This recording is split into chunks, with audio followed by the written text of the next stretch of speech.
Nous sommes le 19 juin 2026, peuple d'Afrique, recevez nos salutations. D'après des sources bien introduites, la jeune française est bel et bien derrière l'attaque d'hier, 18 juin 2026, contre l'aéroport international Amani Diori de Niamey. C'est la jeune française qui a coordonné l'attaque, c'est-à-dire qui a procédé au choix des hommes qui devaient mener l'attaque. Ce sont eux qui ont désigné les chefs qui devaient commanditer ça, et lui il a choisi ces hommes. Voilà, comprenez ce que ça veut dire, les matériels, logistique, comment acheminer tout ça. La jeune française a bel et bien participé à la coordination. Et d'ailleurs, si vous voulez qu'on preuve, premier élément, de tous les médias au monde, au compte des milliers, les médias de la jeune française sont les premiers à essayer de couvrir cette attaque. Le Figaro, Le Monde, RFI, France 24 et d'autres encore. Pourtant, c'est des médias qui n'ont même pas de correspondant au Niger, qui essaient de parler d'un acteur de la société civile. En réalité, c'est des médias qui sont aussi coordonnés par la DGC, donc qui étaient au courant de tout depuis le début jusqu'à la fin. Seulement, ça a mal tourné pour eux. Parce que si vous avez remarqué, d'après toujours nos informations, la jeune française et ses terreaux ont manqué de renseignements. Les terreaux arrivés sur place, où devaient-ils se diriger réellement? C'était quoi le plan? Et dans ce manque de renseignements, l'armée du Niger, l'armée de l'AES et les partenaires qui nous accompagnent ont tellement réagi rapidement que la jeune française ne pouvait plus rien faire pour ces terreaux qui ont été tous neutralisés. Plus de 22 neutralisés sur place, plusieurs autres ont été capturés. Et ils sont en train de parler. Ils sont en train de parler, c'est pourquoi, quand nous vous donnons certaines informations, dites-vous que c'est une information peut-être qui a été vérifiée à certains niveaux. Peuple d'Afrique, la jeune française a une fois de plus tapé poteau, comme nos frères les Ivoiriens aiment le dire. Ça n'a pas fonctionné. Mais demandez-vous quel intérêt la jeune française a attaqué l'aéroport international du Niger. Ça, beaucoup le savent déjà. L'uranium. Mais est-ce ce petit groupuscule, c'est un groupe qui peut ramener l'uranium ou qui a des techniques pour pouvoir détruire l'uranium sur place? Rien ne nous dit d'ailleurs que l'uranium se trouve à l'aéroport. C'est des hypothèses. Mais techniquement, ces groupes, des terreaux comme ça, des badauds ramassés par-ci, par-là, n'ont pas les moyens de détruire tous ces stocks d'uranium. Donc là aussi, ils ont tapé poteau. Mais en réalité, c'est des gens qui sont venus pour une opération d'éclat, perturber au maximum le trafic au niveau du Niger. Et il y a un autre objectif, toujours d'après notre source d'information, un objectif, parce que récemment nous avons vu l'homme de Patrice Talon qui lui a succédé, qui était son ministre pendant 10 ans, ministre de l'économie, 10 ans ministre de l'économie, a essayé de démarcher les pays de l'Est, même si nous avons dit que c'est une continuité de Patrice Talon. Mais seulement que la jeune française n'est jamais rassurée. La jeune française a toujours peur. Et surtout, son ministre de la Défense a été ambassadeur au Niger. Et derrière ça, il faudrait faire croire que le Bénin a laissé passer des terreurs pour attaquer le Niger. Essayer de brouiller davantage encore les pays africains. Même si on n'est pas d'accord politiquement, sur le plan géopolitique. Mais à quoi sert bon de vouloir entretenir l'animosité entre deux peuples qui ont toujours vécu ensemble depuis plusieurs siècles, depuis plusieurs millénaires? Il n'y a que la jeune française qui a le secret de ça. Ils aiment profiter de la division. J'ai entendu souvent une vidéo qui circule. Et la vidéo dit vrai. Que ces gens ont opté pour quoi? Ils ont dit qu'il faut tout faire pour que l'Afrique ne soit jamais unie. Il faut continuer à créer autant de problèmes possibles. C'est la même chose qu'ils ont fait au niveau du Moyen-Orient. Ils ont divisé les peuples qui ont toujours cohabité là-bas. Des peuples qui souvent faisaient partie du même empire. Empire perse, empire ottoman, empire byzantin. Mais en réalité, ils n'ont pas intérêt à ce que les gens s'unissent. Parce que si les gens sont unis, ils ne peuvent plus voler. Et la jeune française est dans cette démarche.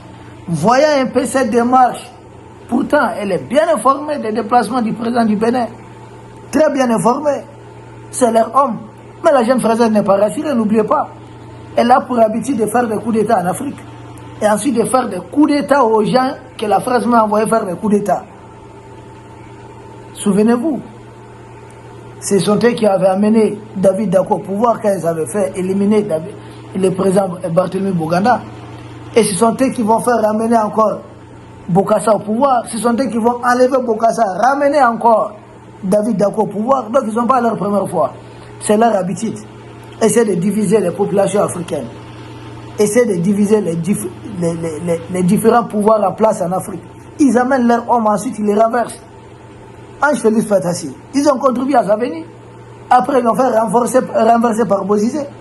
Ils ont fait venir Bozizé. Pendant que Ange Félix Fatassi était participé à un sommet à Niamey. Il y a eu coup d'État, comme on dit, tapé d'eau. Mais derrière, qu'est-ce qu'ils ont fait après? Ils ont aussi renversé François Bozizé par qui cette fois-ci? Michel Djotodia. Michel Djotodia, François Hollande arrive à Bangui et le reçoit à l'aéroport sous un hangar. Et lui demande de démissionner. Comme ça, il fait dégager aussi Michel Djotodia. C'est leur habitude. Amener des gens, essayer de les combattre s'ils ne sont pas rassurés. Le premier président du Niger, Amani Diori, c'était leur homme.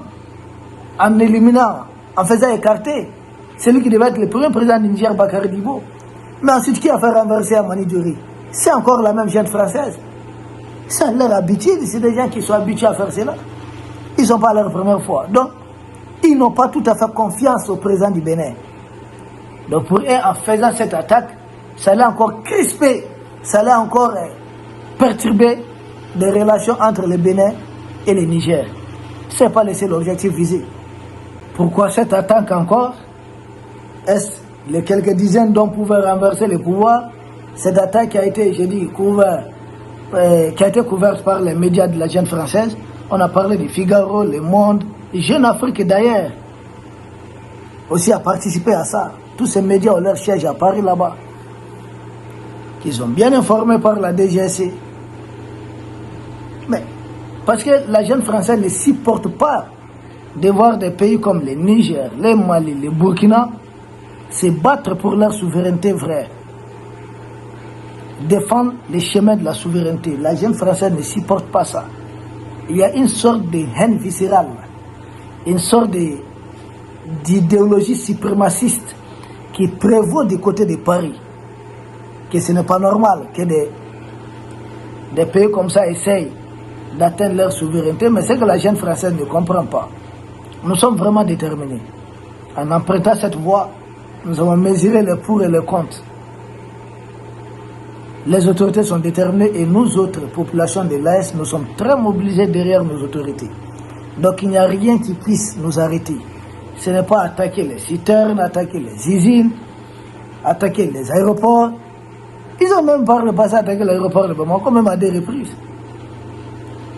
L'aéroport de Niamey à 2 reprises. Ils font exprès.